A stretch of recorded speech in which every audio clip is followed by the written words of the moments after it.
Okay, here we are. It is drive-by Bible time. We are driving by the scriptures 230 miles an hour on the bullet train. We are in 2 Samuel, one of the 12 history books of the Old Testament.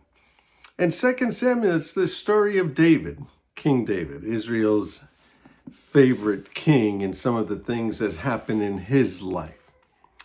So we're going to pick up in a very important passage that's familiar to some of us, but if we're going to understand the whole Bible, this account is going to be central to understanding a whole lot of the Bible. So it's really beware of your success, don't believe your own press, all those kinds of things. We are in 2 Samuel chapter 11. It happened in the spring of the year, at the time when kings go out to battle.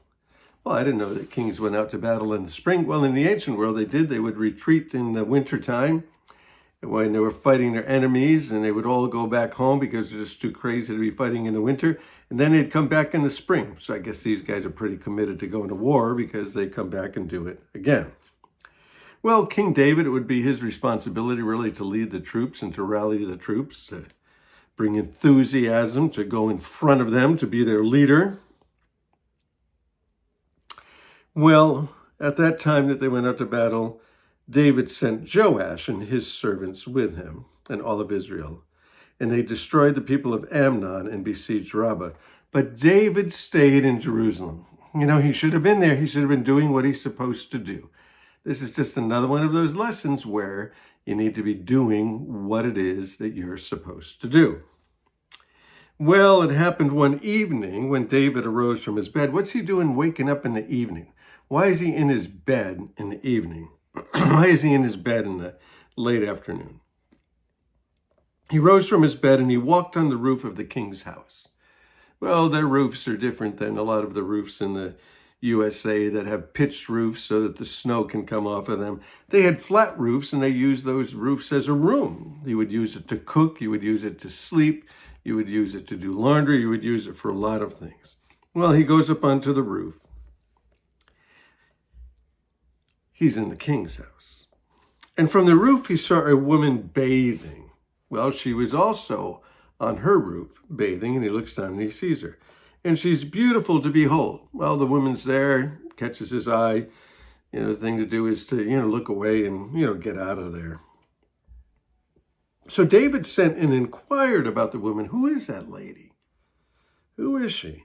And someone said, is that not Bathsheba, the daughter of Eliam, the wife of Uriah the Hittite? So they know who she is, and she's married. And she's somebody's daughter. That's really important. She's somebody's daughter.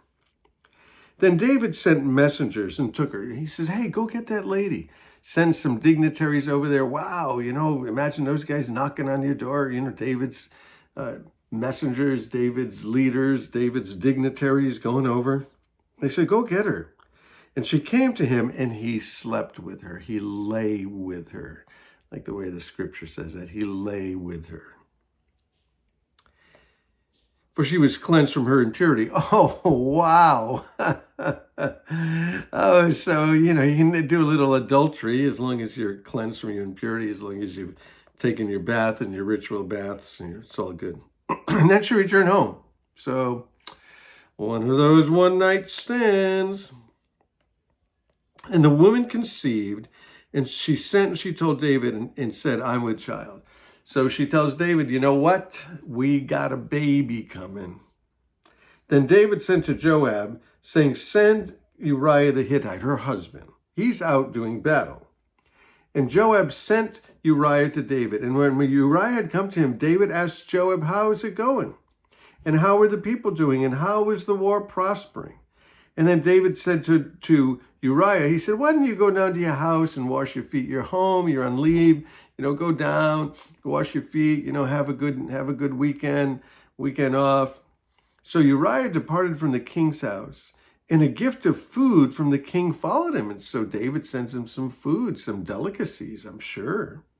But Uriah slept at the door of the king's house with all of the servants of his lord, and he didn't go into his house. This guy's too dedicated. This guy's dedicated to David. This guy's dedicated to the nation.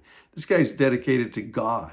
He loves his family, and he would love to go stay with his family, but no, I'm a soldier. I'm supposed to stay with the soldiers. I'm supposed to stay with the king. I'm not supposed to be doing that right now. Dedicated guy. So when they told David, they said, Uriah didn't go to his house. David said to Uriah, didn't you just come from a long journey? Why don't you go down to your house? Go down to your house, have some fun, go see your wife. And Uriah said to David, the ark and Israel and Judah are dwelling in tents. And my lord Joab and the servants of my lord are encamped in the open fields. Shall I go to my house and eat and drink and lay with my wife? There's that phrase again. As you live, King David, and as your soul lives, I won't do this. I'm not going to do this. I'm going to stay at my post. Old orders are good orders. I'm going to do what I'm supposed to do. Now, I hope that we beat these enemies and I can come home to my wife. Then David said to Uriah, wait here today and also tomorrow, and I'll let you depart. So Uriah stayed in Jerusalem that day and the next.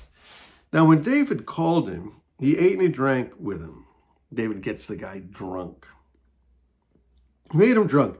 In the evening, he went out to lie in his bed with the servants of his Lord, but he didn't go down to his house. So he thought he'd get him drunk and send him home and, go sleep with his wife. In the morning, it happened that David wrote a letter to Joab, because the guy's sleeping with the troops again, and sent it by the hand of Uriah. And he said in the letter, set Uriah in the forefront of the hottest battle and retreat from him that he might be struck and die. And so it was, when Joab besieged the city, that he assigned Uriah a place where he knew there were valiant men. And then the men of the city came out and they fought against Joab. And some of the servants of David fell, and Uriah the Hittite died in battle. So now David's story is good, because the guy is dead and it's all just going to work out. David killed the guy. And Joab sent and he told David all the things concerning the war, and charged the messenger, saying, when you finished telling these matters of war to the king, if it happens when the king arises and he says to you, why do you approach so near to the city? Who do you fort? And he said, we'll just go tell him about this. So, end of story. Not so much so. Chapter 12, Nathan the prophet comes up to David. Nathan the prophet comes to David and he said, hey, David, let me ask you something. He said there was a guy who had like a little lamb, just a little lamb. Him and the family had the lamb. Poor guys, they didn't have anything, just had a lamb, little house and a little lamb. They took care of that lamb and they loved that lamb. He said there's another guy who lives down the road. I mean, this guy's got like a huge estate and all kinds of sheep and all kinds of cattle, all kinds of stuff.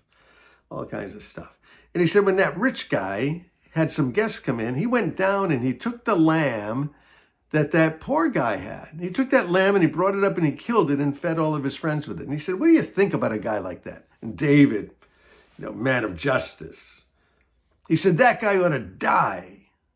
And Nathan said, you're the man. I used to say that to people, you're the man. I don't say it anymore. Sometimes they do. Sometimes, yeah, you are the man. You're the man.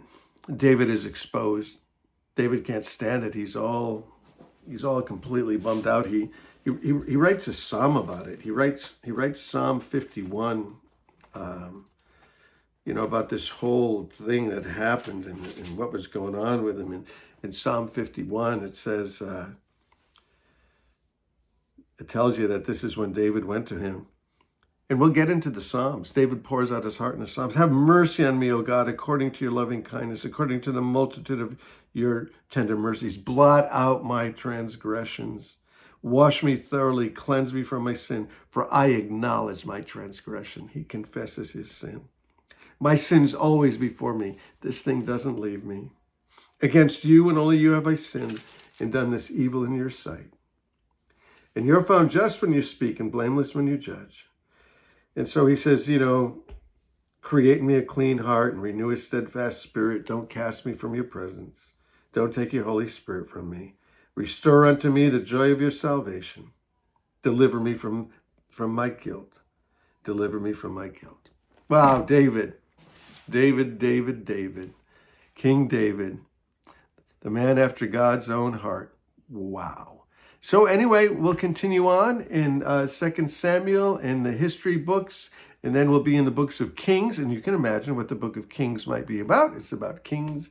And then Chronicles. What is Chronicles about? Chronicles is going to chronicle some of the stuff about the kings. So we're going to move on and get the whole Bible 230 miles an hour. We're speeding past, and or looking from it from above, however you want to look at it. So hey, love you guys. We'll move on and get some more. Bless you guys. Peace.